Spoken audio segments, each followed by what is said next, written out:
Hi, folks. You've got Tacitus today, your pushback channel, and thank you for joining this audio live stream. Please listen to this presentation as you would a radio broadcast. In this essay, I'd like to talk about something that's been certainly talked about a lot, is the decline and fall of the Roman Empire. And I guess there are two stages of decline and fall. One is the decline and fall of the Republican Empire, where the Senate was in charge, and then the second, the fall of Rome, really was the ultimate fall, the final fall, which was during the time of the Principate being the time of the emperors.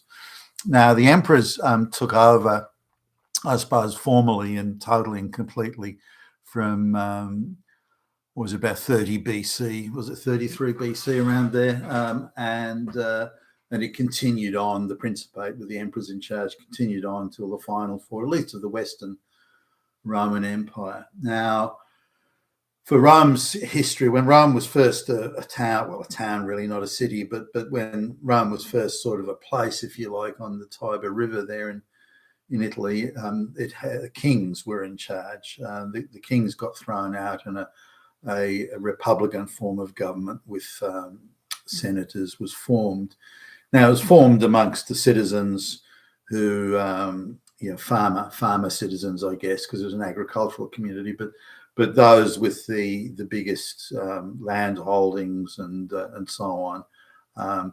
People who could, where the farm was big enough and profitable enough where they could hire a farm manager or something like that. Or maybe their younger children would run it, and they could go off and contribute in public service terms to governments. Now, they wouldn't have to go every day to the government and to, say, a Senate building or a debating chamber or that sort of thing, but they would have to give up a decent amount of their time. So they had to have sufficient wealth, and again, a farm in a sort of condition where they could leave it to some sort of farm manager while they went off and did the politics thing. And this was really the foundation of the original Senate. Now, when Roman historians or any historians looking back compare the time of the Senate, the Republican government, to the time of the Principate, what they do is they compare the power the Senate had when it was the ultimate authority to the power it had, or the non-existent power rather, that it had once the emperors were in charge. Now, the emperors would have their own advisors and the equivalent of what today we could call maybe a cabinet, if you like. And so the emperors would make a lot of decisions. Not that the Senate didn't debate some things, they did, but other than maybe sending in suggestions and advice, that was it. The senators had no real power to make laws. Now, to keep the appearance of a republican government, which the Principate, certainly in the early days, Augustus and so on, Tiberius and the like did, they would formally get the Senate to ratify new laws, which gave it a sense of legitimacy. And the emperor was really just sort of the first citizen, rather than, and was, even though the emperor had all the power, the way they wanted to present it to the people was that the emperor had in fact rescued the republic from the civil wars and the convulsions and the tumultuous times that had preceded it, even though the Senate had no power. Now, in order to illustrate the difference in the power the Senate once had to how it now had after the Principate, the emperor, was established, was they compared the sort of things that the Senate was debating and deciding upon. So previously, the Senate decided every major issue. There was no major issue the Senate didn't decide, didn't debate, and didn't make the decision and the final decision on. There were consuls, the equivalent, I suppose, of the prime ministers, but there were two of them that were elected in any 1 year. They had to be voted by the Senate, and they only had a 12-month tenure. And again, there were two of them. During times of invasion or great stress, one of them could be elected as dictator for 6 months, but they had to relinquish that at the end of the time. Now, again, the Roman Senate was deciding all the big things: to go to war, not to go to war, taxes, everything was decided by the Senate. And typically the smaller stuff will be handed off to minor committees that may consist of senators or other citizens' bodies or things like that. It wasn't something the Senate was concerned with, the big ticket issues. not the minor issues of whether a section of road in outside of Rome had robbers and brigands. That would be other lesser bodies would deal with that. And then comparing what the Senate was debating and deciding upon once the Principate was in place. And you can see the difference. It would be sort of embarrassing for a senator. So the senator that years previous was deciding on whether to go to war with some major power in the Mediterranean, that the stuff they were deciding was now whether or not visiting ballet dancers or dancing troupes from the regions when they would come to Rome to perform plays or dances or anything like that, whether or not there should be some sort of code of conduct for them to control their licentious behaviour. It was believed that ballet dancers were indiscriminately having intimate relations with various people, and that this needed to be curbed, and there had to be these ballet dancers, and they had to be put in their place. And other minor. The Senate was only debating things that today, whether do we fly the pride flag from the government building or not? That's the level of decision making. So any serious decision making had been taken out of the Senate's hands, and they were debating again whether there'd be a pride flag or a pride, pedestrian crossing, and the behaviour of visiting ballet dancers, and the regulation of should the public houses serve alcohol to 17-year-olds or 18-year-olds, or should they be 17 and a half, and things like that. That was all the Senate was. It was a shadow of its ancient power. Now let's look today at Western governments that used to decide, sovereign governments in the West, that used to decide everything, whether it be the American Congress or the British Parliament or whatever. That was the sovereign body that made the decisions. Not that those decisions didn't have to be discussed with other powers and other governments, and sure, but they made the decisions. Look at it today, where Western governments are no longer sovereign. All the important decisions, all the major decisions are made by the globalist cabal, and so sovereign, once sovereign governments in the West today, all they can do, the only decisions left for them is whether or not they have gay pride marches, or whether or not they have lesbian story hour in the local library for under 5-year-olds, and whether or not they have pornographic material in early schools, and that's all that's left for them to do. The big decisions are all made; they're all decided by the globalists and then handed down. You will do this. This is your quota this year for illegal immigration. This is your quota for mass migration. These are the places you will take these mass migrants from. These are the things you will do. This is what you will teach in your school. This is what you will do, and so on. So the local governments are not sovereign. They're all the bigger stuff, or a decision, whether it's media narratives, are all decided by the globalists. So I would argue on that basis that the revolution from democratic representative government to effectively a centralized principate, equivalent, if you like, to the Roman Emperor, that's already happened. And it's happened insidiously without us even knowing or realizing it. Let's come back to Rome now and have a look at this. Did the Romans, this is the first collapse of the Roman Empire, going from republican to principate or emperor type government. Now you could argue that the Senate had outworn its time, or this, but the legitimacy of institutions is what really comes up here. That the Roman institutions eroded the Senate and the attendant institutions eroded their legitimacy to a point where it only would take one match to light, one ignition source to send the whole thing up in flames, which is, of course, the Roman Civil War, which you could argue sort of went from approximately 90 BC through to 31 BC. So you're looking at a decent 50, they had some breaks in between, but 50, 60 years before the power issue who was in control and who was boss. That was decided. So it went something like this.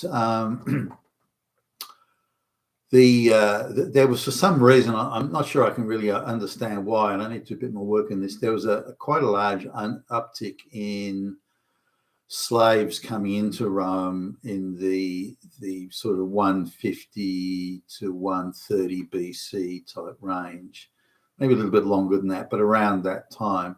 So large numbers of slaves from agricultural communities. A lot of these people were themselves farmers in the places they were taken from. And this is all over the places that Rome conquered, whether it's other parts of, Europe and Asia and so, wherever the Romans were, North Africa, the Carthaginians, that sort of stuff. They were bringing in a lot of farmers. Now, the land that the big farms weren't run on private land, which is an odd sort of thing here.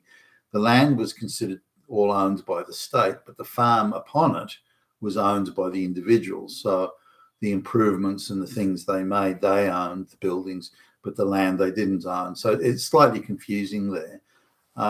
So a major landowner, who were all senators, they could just really arbitrarily take unused land or unoccupied land or land that may be owned by a small farmer. They could really just, I'm going to take that. You're not doing enough with it or something. So they could do that, which squeezed the small farmer. But as it was called like more widely or generically latifundia.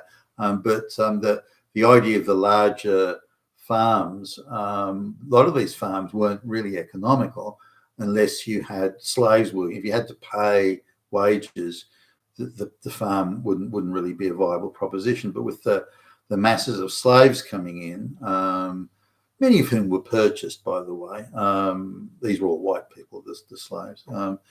The farmer could, or the farm owner could have his entire workforce as slaves. So we didn't have to pay them any wages. And this meant that the farmer could not only, as in mass production, had a much bigger farm, so economies of scale, but didn't have wages to pay, whereas the small lot farmer couldn't compete with that. So they could live only a hand-to-mouth existence, and they couldn't pay taxes, land taxes, things like that. They would then have to sell their small lot farm to the bigger landowner and so on. So it created the indirect effect of bringing in a lot of slaves. Was it created a landless class of what hitherto would have been a sort of a citizen farmer was now sort of almost a landless peasant, really.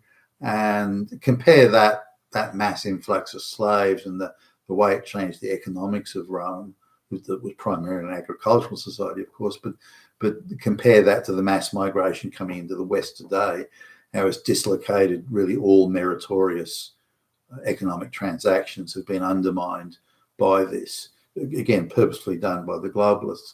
Now, whether or not the Roman elite class understood what they were doing or the knock-on effects of it, that I doubt. But they just said, hey, we can get a whole lot of peasants here to work the farms, and so we can become disproportionately wealthy. Now, this was noticed by the citizens' assemblies, probably the brothers Gracchi, Tiberius Gracchus, and all that sort of stuff in, say, I think it was around 130, 133 BC or around that time. And the citizens' assemblies, the tribune of the people, as it was called, had some veto rights, fairly decent actually, veto rights over what the Roman Senate decided, provided the Senate, if the Senate made decisions that were deemed as harming the interests of the people, and that was a bit on the vague side, so there was some toing and froing and a bit of rubber and all that, but the tribune of the people did have some veto powers over what the Senate might do or try to do, or legislation it might want to pass. and the Gracchis, there were Tiberius, and there was a younger one, I think, came along a few years later. They argued that there should be significant land reform, and that there should be various subsidies and help given out to farmers who weren't large landholding farms. I don't know how that would have worked out in the end, but effectively land, because the state or the Roman state owned the land was to be redistributed to farmers, so they had a viable enough farm that they could again become citizen farmers, which formed the backbone of the soldiery and so on. Now, this was something that the senators opposed, because they were all the large landholders, and they realised that if their farms were reduced in size, that many of them would not be viable. They couldn't afford to keep the slaves and this, and so the idea of slaves working land for free, that wasn't going to work, and so particularly the flow of skilled farmers, coming in. I mean, if you've got a peasant that just from somewhere, slave that can't do anything but push a broom and they're illiterate anyway, they're no good. But they could bring in skilled farmers from around it, so that was very much an issue. But if they lost that capacity and that ability to do that, then their farms wouldn't be viable. So they ended up, and I'll cut the story short, they ended up murdering the Gracchi brothers, the senators and their goons, murdering the Gracchi brothers, and also murdering many of their supporters, beating them to death in the street and so on. So what was the effect of this? Now, you could say it's the same as debanking people today, or the same as calling them Nazis today, and that sort of thing. But back in those times, they just killed you. But here they can kill you.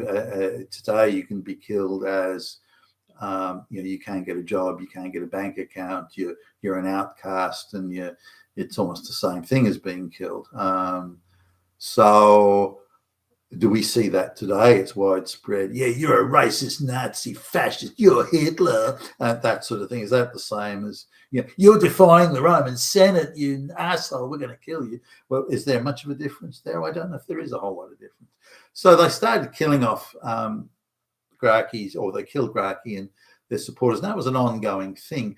Now, this delegitimized many of the institutions and delegitimized the law. It delegitimized the Senate. It delegitimized the decision-making process, the assembly, the structure, the legitimacy of the whole edifice of the empire, the senatorial empire, Republican empire, was delegitimized. So, in the minds of a lot of people, all you needed was a bunch of goons and the wherewithal to go and murder folks that disagreed with you, and you too could sort of have your way and push other people around. Look at the way they run narratives in the media today, the most outrageous lies, hit pieces against people. What's the difference between, that's just the modern version of what happened then, surely. So now this was creating all the conditions for a civil war. Now, people look back today, the armchair historians, of which I'm one, look back and say, well, gee, it's pretty obvious that once you delegitimize the key institutions, the courts, the courts, for example, were so corrupted back then that if the senators or if their goons were arrested, they'd just be given a slap on the wrist and let go. I mean, look at the rioting in Paris recently, where over $1 billion worth of damage was committed, but when people, the North Africans and the Algerians and whatever are arrested, they get given, a $500 fine and let go. And I mean, for goodness sakes.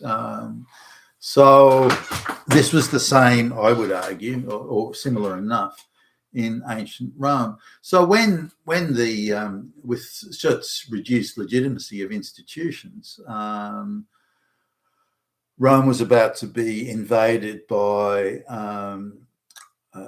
the Cimbri and the Teuton tribes who were invading. They'd come from sort of Eastern Central Europe, and they were coming through into Italy, and they defeated with great slaughter a Roman army, and Rome was in absolute panic. And so they turned to a politician general of great capability, Gaius Marius. And Marius said, look, we got a manpower shortage here. We just lost the whole army, got massacred to almost a man.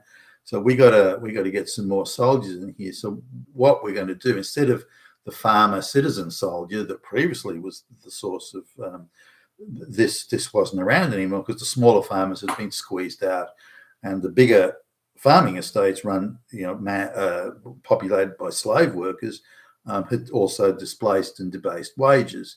So Marius said, look, all these people that are sort of roaming around with nothing to do, and landless peasant type people that were once effectively the lower middle class, what we'll do is we'll hire them as soldiers, we'll bring them in as soldiers, and when they finish their term of 16 years, or however long it was, I think it was 16 years service in the Roman army, then we will guarantee them a farm, like I think 50 acres or some sort of size.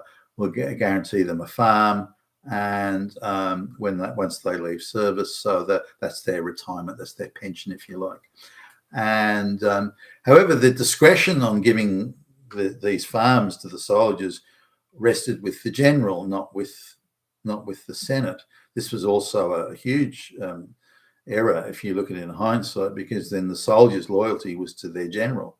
It wasn't to the state that wasn't looking after them. It wasn't to the Senate. It was to the general. So Marius was a successful general, and he defeated the Cimbrian and the Teuton in the Battle of Aquisexti, which is in southeast France today. And he was heralded as a great hero, and he was re-elected as consul, quite rare in those days. And he ended up holding, I think, 7 consulships in total. So Marius became if you like, a sort of an early stage dictator, and due to so much power concentrating in him, particularly with the army reforms, and that he was the general handing out the pensions, that is the farms on retirement from the army, then he created the conditions for further undermining the Senate. And then along came Cornelius Sulla. The civil wars really took off, and then it was the Mark Antony, Julius Caesar, and Lepidus, and various other characters coming along. Caesar getting assassinated in 44 BC, then Augustus coming along, and again Mark Antony, Pompey, and other players struggling over whether or not they were Republicans or whether they were supporting some sort of alternative form of government, such as the Principate.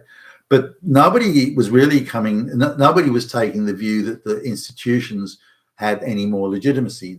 Even for the senators, the Republican senators that wanted the Senate to continue, even they were conceding that major reforms were needed. Just killing off people that disagreed with you wasn't going to be the answer, and further eroded legitimacy anyway. So here are some of the things that I think we're seeing around us today, and I think already the senatorial, the Republican form of government, or democracy, call it what you will, where the people decide the government, that's already gone. Already the globalists have taken that. And I think the civil war now is whether or not we can re-establish democratic government across the Western world, whether the globalist cabal will continue to be in charge. Donald Trump is really the only world leader fighting the globalists, and if he's successful in that and does all the pushing back that he's currently doing, then maybe the world has a chance. But if he's not successful, then I believe the idea of democratic government will just be some sort of ancient shadow that we'll look at in the rearview mirror. You've been a Tacitus today, your Pushback channel. Thank you for listening.